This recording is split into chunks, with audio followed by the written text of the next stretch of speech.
Uno de los personajes políticos que lo apadrinó, lo protegió, fue Diego Fernández de Ceballos. He hecho mención durante el día de Diego Fernández de Ceballos porque hoy el presidente Andrés Manuel López Obrador en la mañanera se ocupó de burlarse de él, de exhibirlo y de ponerle una tunda políticamente hablando. Oriol Mayo, ¿qué tan importante sigue siendo o ya no es importante Diego Fernández de Ceballos en esta arena política de hoy? Bueno, yo no sé cómo decirlo. La primera vez que vi a Diego Fernández de Ceballos en televisión hace muchos años, llegando apenas en México en 2006, o sea, no sabía si era broma o verdad, porque además su apariencia, y es algo que a veces en México no se entiende, es un calco, una copia de un estilo de requeté del carlismo español, cuyo en México es la cristiada, el cristero, digamos, de Guadalajara, cuyo himno es una versión del himno español.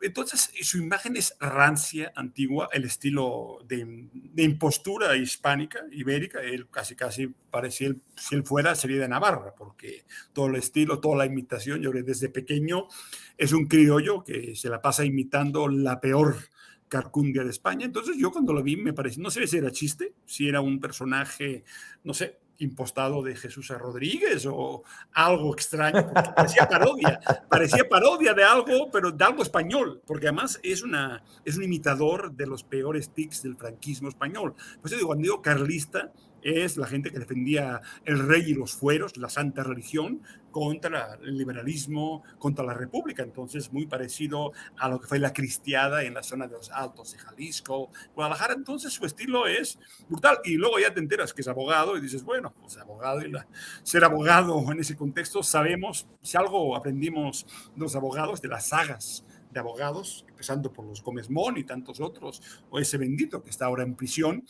es que en general son los más siniestros, porque además son los que más apelan a la ley, a la moral, el tono engolosinado, esa forma de hablar de reglas, de leyes, de Estado de Derecho.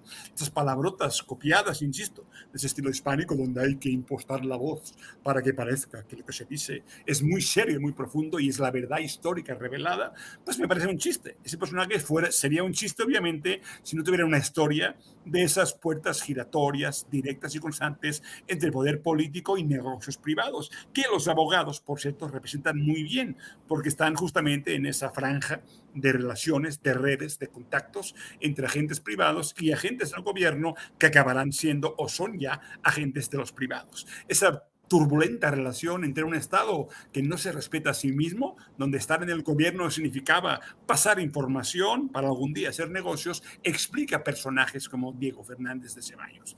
Y obviamente la diferencia es que obviamente está quemado. Si algo aprendimos es que es uno más de la transición mexicana, es un personaje que quizá tuvo en los 90 cierta fuerza en su discurso, porque al menos era distinto, pues como chiste, pero era distinto su forma de hablar directa y humana, pero queda claro que a estas alturas del viaje, en el 2021, no creo que, por eso Obrador se lo toma casi a broma, es decir, no merece más sus enojos, sus cosas de semen un poco extrañas, casi edípicas o un poco extrañamente homosexuales, quizá porque hay tono muy extraño ahí que no se entiende lo que está diciendo, feo y rastrero. En todo caso, más en ver como Obrador también, que realmente ese personaje no tiene sentido hablar de tartufadas y cosas parecidas, es rimbombante porque no es más que personaje, pero ya no hay fuerza. Realmente el problema que existe es más interno. A mí me preocupa mucho más Monreal diciendo que Bartlett no debería hablar así. Me preocupa más gente en el Senado que nadie habla de ellos o de ellas, como Gabriela Cuevas, que es de Morena, pero está a punto, como otros personajes, de seguramente traicionar la cuarta T.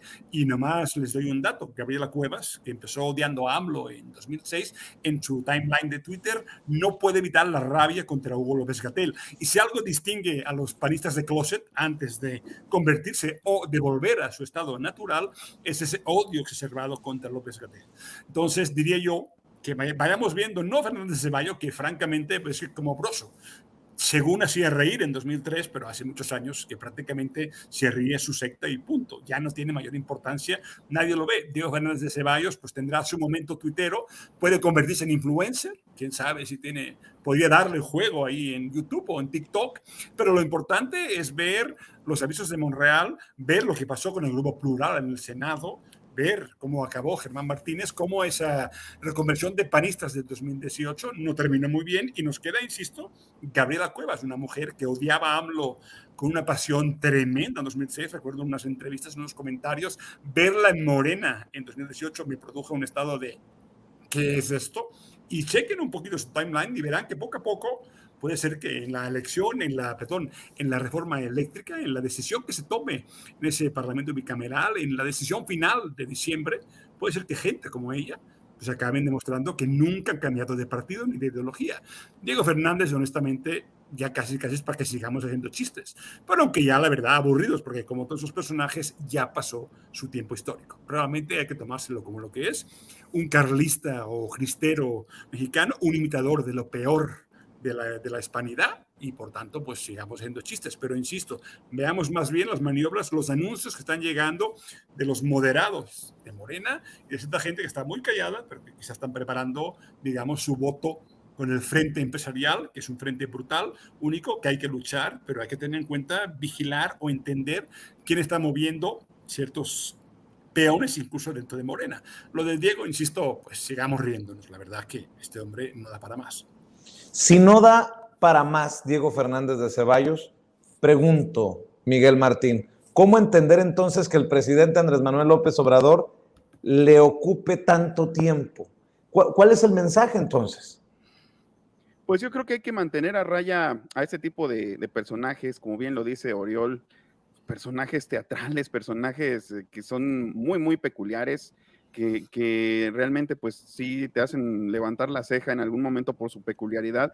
Más, como bien lo dice también Oriol, eso no implica que esa voz impostada o ese igualmente pues clasista dejo de andar citando a los clásicos supuestamente en esto de llamarle tartufo al presidente, implique que realmente está diciendo la verdad, ¿no? Aparte, pues el hombre ya está desbordado en su odio contra el presidente. Vamos a elaborar un poco lo de Tartufo, porque a lo mejor no toda la gente tiene muy claro este personaje o esta referencia. Tartufo, pues es un personaje de Molière, es una obra teatral de Molière. El autor francés que la estrena en 1669, cuando se la autoriza a Luis XIV, ya estaba lista desde 2 años antes. Básicamente, Tartufo, pues era un clérigo que se la pasaba dando lecciones de moral, pero que sucumbía ante las tentaciones de la carne.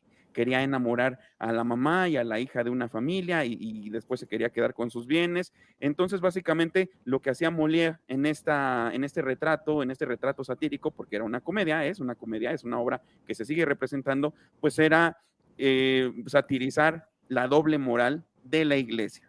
Entonces, estas personas, quieren decir que el presidente es tartufo, que porque tiene doble moral, pero pues estos otros pues tienen doble, triple y lo que le siga, ¿no? También como dato, por cierto, fíjate que fue precisamente el cura Hidalgo el primero en adaptar, en traducir y en adaptar la obra de Tartufo aquí en México en 1807. Y fíjate cómo es esta gente clasista, ¿no? Que dicen que los chairos no leen, ¿no? Dicen, para esos chairos que no leen, ¿no? Que ellos son poseedores de la verdad, obviamente, estas personas de la derecha, estas personas que salvaguardan las buenas costumbres, salvaguardan la literatura y la cultura. Bueno, pues yo siendo un humilde periodista de Nesa, le puedo decir que con respecto a Miguel Hidalgo, le digo a Diego Fernández de Ceballos, il fue le premier a faire la traducción y la representación de l'homme au Mexique. O sea, le digo en francés que el cura Hidalgo fue el primero en hacer la representación, la traducción de esta obra en México, nomás para que se dé un quemón. Y pues ya para finalizar esta intervención, nada más te diría que mucha gente lo anda queriendo canalizar al psiquiatra, pero yo lo canalizaría más bien con un paleoentomólogo, porque creo que en sus barbas habitan piojos que conocieron al mismísimo Jesucristo. Este loco. Miguel Martín. Ay, Miguel, tus puntadas. A ver, para cerrar,